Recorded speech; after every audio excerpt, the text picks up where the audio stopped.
Olá, meu querido, seja bem-vindo ao resumo conceitual da lição da Escola Sabatina. Começando agora essa semana, hein? Semana legal, abençoada por Deus. Nada melhor do que a gente já saber o que nós iremos estudar. Então, você está no lugar certo. Curte aí e bora pro vídeo.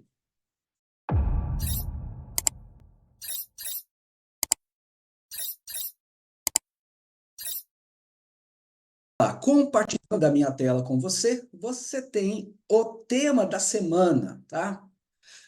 A questão central. O amor ou o egoísmo, ok? Lembra que nós estamos falando do grande conflito e a base do grande conflito é o amor, e esse amor ele oferece liberdade, porque quem ama deixa aí quando o outro não quer mais ficar, né? O amor que segura, que prende, isso não é amor, ok? Isso é patológico. O amor verdadeiro é o amor que em si ele traz a liberdade, porque o outro tem que querer ficar, né? Não pode ser uma obrigação, porque aí ele é refém, né? Enfim, então essa dinâmica aqui do amor ou egoísmo, um indo na contramão do outro, né? Enquanto o amor ele vai na direção do outro, o egoísmo é o fluxo oposto, né? Ele está em oposição, ele vem para si. O amor deságua no outro, o egoísmo não deságua em lugar nenhum, só fica em si mesmo, né? Ai, ai, não pode, não pode. Não é assim que Jesus nos ensinou, tá? Até um parênteses aqui antes de começar. A lei ela se resume em amor, certo? E toda lei, ela está em função do outro. Já percebeu? O outro muito maior que você, que é Deus, e o outro igual a você, que é o próximo. Mas cada bloco do mandamento, cada parte do mandamento está em preservação ao outro. Ou seja, você tem a essência do amor. O amor está em disposição, ele flui para o outro, né? Então, na lei de Deus, ele nos ensina já na base o amor. E o egoísmo é você romper com essa realidade, né? De querer viver de acordo com a própria vontade, destituído de lei. E aí você tem o conceito básico da palavra iniquidade, né? Que é anomia do grego, né? Sem leis, sem autoridade. Eu vivo do jeito que eu quiser. Não é assim que funciona. Vamos dar uma olhadinha aqui, tá? Vou passar para a lição de domingo já. Um salvador de coração quebrantado. Gente, isso aqui é muito bonito, né? Um salvador de coração quebrantado. E aqui a lição, ela traz algumas passagens que elas vão mostrar para você como Deus se importa, né? Como Jesus se importa com os seus filhos, como ele se compadece. Eu gosto muito do episódio do capítulo 6 do livro de Gênesis, onde fala que o coração de Deus pesou. E eu gosto porque, nossa, você gosta porque o coração de Deus pesou? É porque ali no capítulo 6 você tem um Deus que se apresenta com essa, entre aspas, vulnerabilidade. Um Deus que sente, um Deus que o coração está apertado, sabe? Como se Deus estivesse com peso no peito, olhando a situação dos seus filhos. E aquilo está incomodando Deus. E chegou um ponto que não tem mais o que fazer. O Todo-Poderoso chegou um ponto que ele não tem mais o que fazer por aquelas pessoas. E só resta seguir pelo caminho de destruir aqueles que destroem a terra. E é muito pesado aquele evento do capítulo 6, ele é muito carregado. A palavra de peso para Deus, ela dá a ideia de uma prensa, sabe? De um coração que está apertado, um coração que está sendo assim comprimido. Então é algo assim bem forte aquele texto lá. E eu gosto disso, né? Desse Deus todo-poderoso, mas que ao mesmo tempo tem esse coração, entre aspas, vulnerável, né? Nem sei se eu preciso colocar aspas, mas talvez alguns se ofendam, então eu vou deixar as aspas aí, ok? Mas essa realidade você encontra em Jesus, esse Jesus que chora, esse Jesus que olha, né, para a sorte da humanidade, se compadece dos seus filhos, né? Tanto que se movimentou, que veio, que se entregou, um Deus de coração quebrantado. As divindades pagãs, elas vivem para si e vivem para serem servidas, né? Nem existem, né? É uma ficção. Mas, tá? Agora, o nosso Deus, o nosso Salvador, ele não vive para si, né? Ele é amor, lembra? Ele é amor e amor está em disposição para o outro, sem se anular, né? Porque o amor não se banaliza, mantém sua dignidade, mas ele está em função do outro, ele flui para o outro e Deus é amor. O maior no reino de Deus é aquele que mais serve, né? Quem é o maior no reino de Deus? Deus, o maior servidor do universo. Lição de segunda-feira. Cristãos providencialmente preservados. É um tema curioso e interessante, tá? Vai fazer um contraponto? Deixa eu ver se é a lição de terça. Eu falei que era terça, né? Segunda e terça, tá? Vamos analisar as duas juntamente aqui. Por quê? Na segunda-feira você tem cristãos que eles são preservados. são fiéis a Deus, estão cumprindo o propósito de Deus e são preservados. Mas na lição de terça-feira, você tem esses fiéis em meio à perseguição e você tem fiéis que não são preservados, né? Você tem fiéis que perdem sua vida ali, sendo sacrificados, né? São mártires dentro dessa história. E aí levanta uma interrogação, né? Por que que Deus preserva uns e outros não? Qual é a sua opinião sobre isso? Ei, Marquinhos! Ó, a opinião sobre isso aí. É Deus, só Deus para falar, tá? Eu tive um professor na faculdade, pastor Emilson Reis. Perguntas assim, ele respondia: não sei, não sou Deus.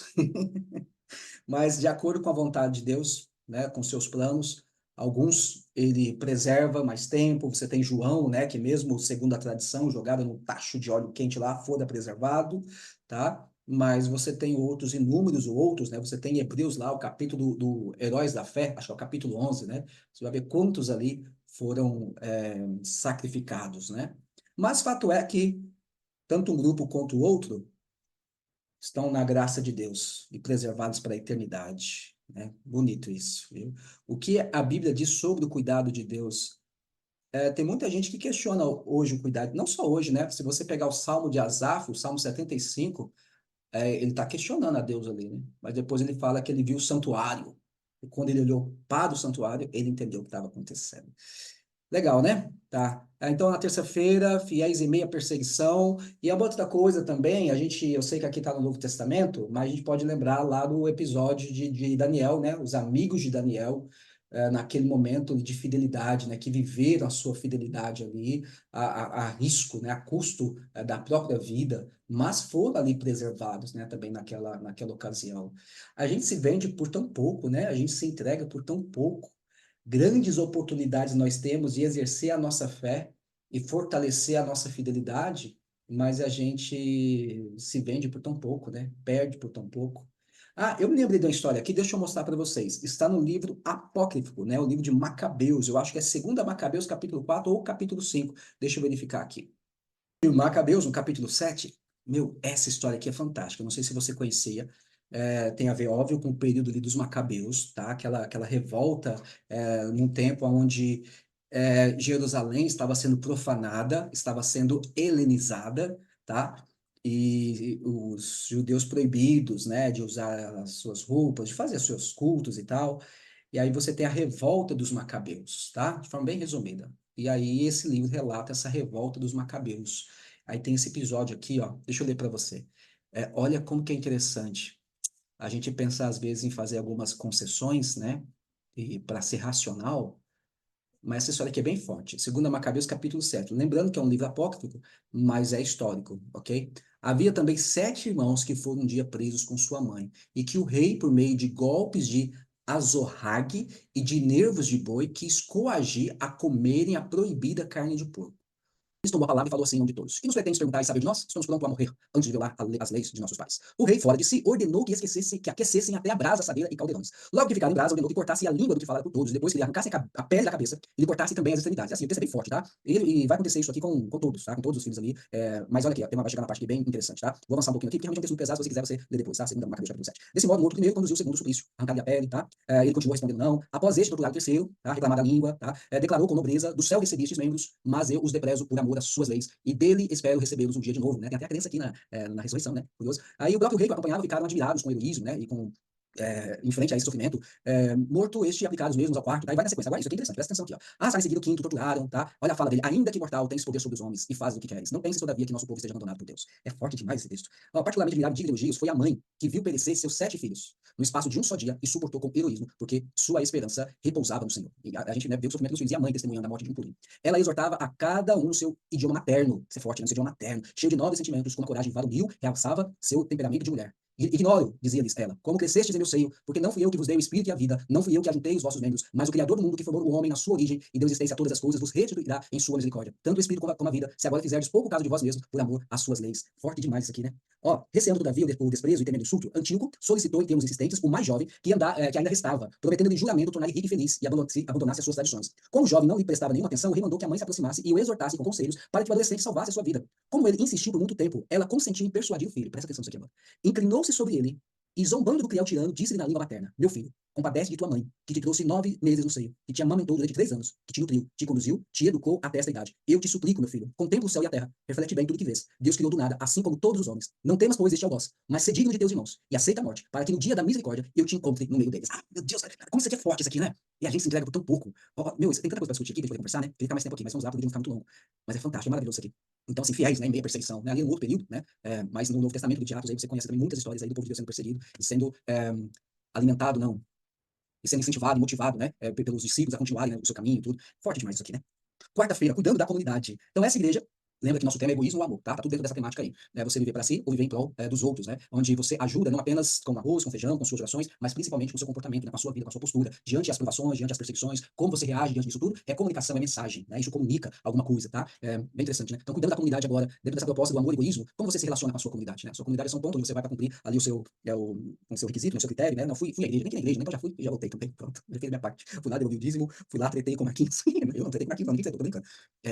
Mas tem uns temas assim, gostosos de se aprofundar, né? E aqui, cuidando da comunidade, você tem a essência da igreja, né? Porque se a igreja é o corpo de Cristo e Cristo é a cabeça, a igreja não tem outro caminho a não ser fazer como Cristo fazia, né? E como Cristo fazia, comigo com pecadores. Então a igreja não pode se afastar e nem afastar pecadores, né? Ela tem que ser uma pessoa, vou falar pessoa mesmo, que outras pessoas têm prazer de ali estar, né? Possam chegar, possam se aproximar. E ela também vai também, porque a igreja, ela não é o prédio, né? São as pessoas que ali estão, tá? Então viver esses princípios, né? Esse entusiasmo, essa solidariedade, tudo isso aí de acordo com a cabeça que é Cristo, né? Porque se você faz do jeito que você quer, então você não é corpo de Cristo. Isso é outra coisa, tá? Não é corpo de Cristo. O corpo de Cristo faz o que a cabeça manda. A igreja de Cristo é seu corpo na terra. Ela também, nesses primeiros séculos, expressou o amor sacrificial e a preocupação de Jesus pela humanidade ferida e quebrantada. Esses crentes eram exemplos vivos da compaixão do Senhor, falando ali daquela época, né? E nós, e a nossa comunidade? Ela tem essa realidade? As famílias ao redor da comunidade onde nós estamos sentiriam a nossa falta? Eles sabem da nossa existência? Há algum impacto da nossa comunidade para a geografia próxima, né, e distal, proximal, distal? Tem algum impacto? Faz alguma diferença? Há famílias que sentiriam de verdade a nossa falta se nós fechássemos as nossas portas? São boas reflexões, né, para que uma comunidade faça. E uma outra coisa importante, o povo de Deus é um povo santo. Eu não sei se você sabe, mas você pode procurar na sua Bíblia, santo no singular, só a divindade. Ou santo, Deus é santo, né? Mas em relação ao homem, é sempre no coletivo, é sempre no plural. Seres santos, porque eu sou santo, né? O povo é santo, mas sempre com a ideia de coletivo. Porque a santidade, o homem vive a sua santidade em coletividade, né? Na coletividade, onde nós desenvolvemos as nossas virtudes e vivemos